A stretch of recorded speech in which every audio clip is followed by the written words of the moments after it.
poor shot. Here we go. And guess who's going to get the rebound ultimately? Here's Rubio. He has to jack one up here, and it's no good.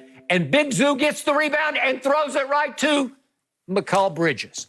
What are you doing? It's Big Zoo. He had 18 and 12 in this game. He looked pretty dominant. Yeah. Big Zoo, you loved him when he was a Laker. Yes. And he turns right around with the rebound and a chance for them to go win the basketball game and throws it right to Bridges. He was trying to get the ball in the outlet. He was trying to get an outlet, and there was a hand in the Right. way, and that's the end of that story because all of a sudden it's timeout, Phoenix, and they get, with 5 seconds left, the last shot in question. So what happened on the last shot? Devin Booker couldn't find a crack anywhere. He tried and he tried and he wheeled and he dealed, and there was Kawhi jumping in his path, and there's nowhere to go. There's nowhere to go, and he finally pivots, wheels, falls away. Can you contest any better than Paul George contested? And won. Okay, can you contest it any better without actually blocking the shot? I don't know. LeBron did. No. LeBron did. Yeah. LeBron contested PG. You know what? That's where on the playground you just say, too good, congratulations, see you next time. Skip, that's what you say. And he fouled him. And he hit him on the wrist. Paul George hit him on the wrist. Skip, you said Devin Booker is not Clay, he's not Steph. He's different. Clay is more catch and shoot. Steph has range and Steph has handles. Book can put the ball on the floor and get to the mid-range. He's more mid-range. Now, he had some big threes yesterday because it seemed like every time the Clippers was about to make a run, Book did something spectacular to quell that run. They have a young team. DeAndre Ayton, Skip, he's a 7-footer, but he's more old school, prototypical. Back to the basket. Yes, does he have three-point in his diet? Yes, he has that. But that's not a steady diet. Wish Joel Embiid would look at him and say, you know what, I need to stop shooting some of these threes. Yep. But Skip, at the end of the day, I want to hear all that. So the Lakers like, man, it's an early afternoon. Toronto's in the East. We don't really care nothing about this. You didn't say that. What I'm noticing is... Toronto is the defending champ. Now they the defending champs when I said that yesterday. Well, but they didn't have Kawhi. Somebody seriously. Whoa. Time out. When I said that Monday, you said you didn't want to hear that because they didn't have Kawhi. Well, they don't. They're not as good as they were last year. Don't try to sell them as better than last year. The only reason the Phoenix Suns are there, Adam Silver invited them to 12th seed because he said, y'all need some extra conditioning for next year. So let's not pretend. They're 3-0, and they're going to make life miserable for a bunch of teams, for 5 more teams.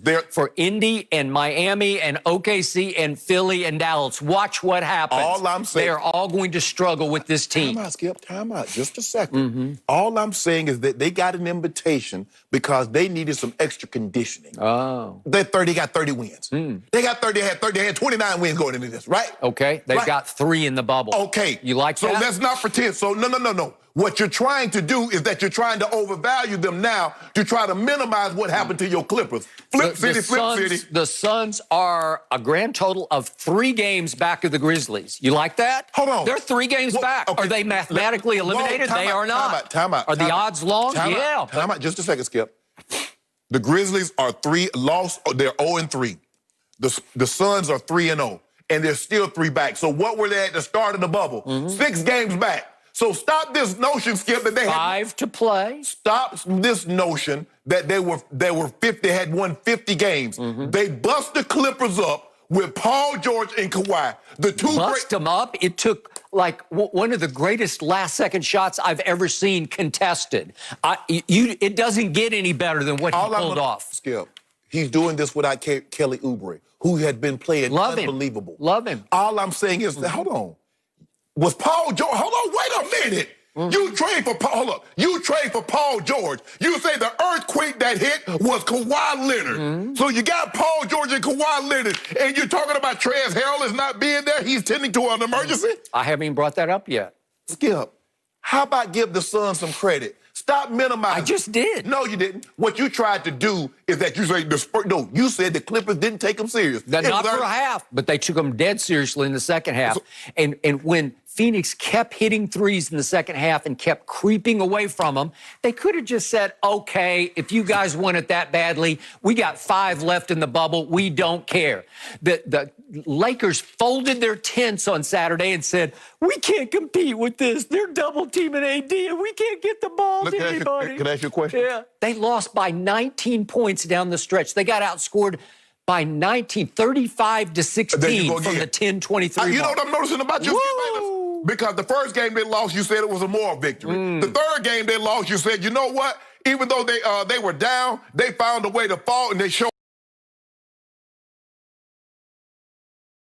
tenacity. They showed mental toughness, but they caught an L. They caught an L at the beginning. They caught an L at the end. So at the end of the day, they got 2 L's and 1 victory. I'm trying to figure this out. Skip, man, look here. What diet you on? Because you're real strong, because you can move goalposts better than anybody I've seen in a very long time. You said that yesterday. You keep moving them. You don't hold the Clippers. Not moving them. Yes, you are. You don't hold the Clippers to the same standard you hold the Lakers. Man, you told me. I just keep kicking extra points through the uprights after I score yet another touchdown on you. Touchdown, kick. Touchdown, kick. This is the same man that says they need to take special teams out of it. They need to take the kicking game out of it. And now you kicking PATs. That's the rules. It's the rules now. I'm kicking little easy extra points against you. I'm getting tubbed. I'm going for 2. I'm getting tubbed and getting 2s on you. Skip. Because you're so far behind. No. You have to go for 2 every time. I believe. Skip, the Clippers, the Suns, all they got is Book. They got Book. Boy, they had a lot. DeAndre Ayton was giving it to y'all. Yeah. I like his game. He's getting better and better. But this notion that the Clippers lost to a 50-win Suns team that had Marley and Barkley is disingenuous, Skip, and you know it. And Pat Bev pulled some kind of calf muscle yesterday, lasted 8 minutes. Now he's gone. We'll Skip, see how it works. Skip, you know that. You know how this works. When you go from not doing much and you go full speed, you have to worry about soft tissue injuries. Yep. That's why they say warm up. Well, he basically came back and they threw him in. Okay, the kid, you get that a lot. But I'm still saying, even with Pat Bev out, even if Trez does not come back, do you or do you not have 2 bona fide superstars? Yep.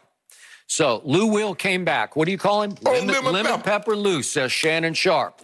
And he played like sort of stir fry yesterday because he wasn't really in the flow because he's played none in the bubble. Okay. He played in none of the scrimmage games, none of the first 2 games, and here he's finally back after a 10-day sort of quarantine/punishment for going to Magic City from the Magic Kingdom. But he's back in the Magic Kingdom, and they're trying to figure out how to play with Lou Will after a whole hiatus for the pandemic, and he misses the whole first part. But Lou Williams not there for the first 60 games of the year, so now he misses 2 weeks, and so we got to find out how to play with him, although we've played 60 games with him before. Yep. And there is still no Montrezl Harrell. And I'm not exactly sure why, but he lost his grandmother, I guess, a couple of weeks ago. He has now been gone for 19 days from the bubble. Yep. So can they survive without Montrezl? Well, they can't go win the championship without him. Why not? Because he's the beef eater at the end of these games. He comes in, I told you, the 2 closers are Lou and Trez. Off the bench, they are the most dynamic duo in the league. You know it, and I know it. And they have been missing in action. And again, I don't know what's going on with Trez. I don't know how long you grieve. I'm a bad one to ask about that because I never took a day off after I lost my father, my mother, my sister. I just don't take days off because I think you should just go on and go forward. So I'm not going to comment on what he's doing or not doing. That's up to him.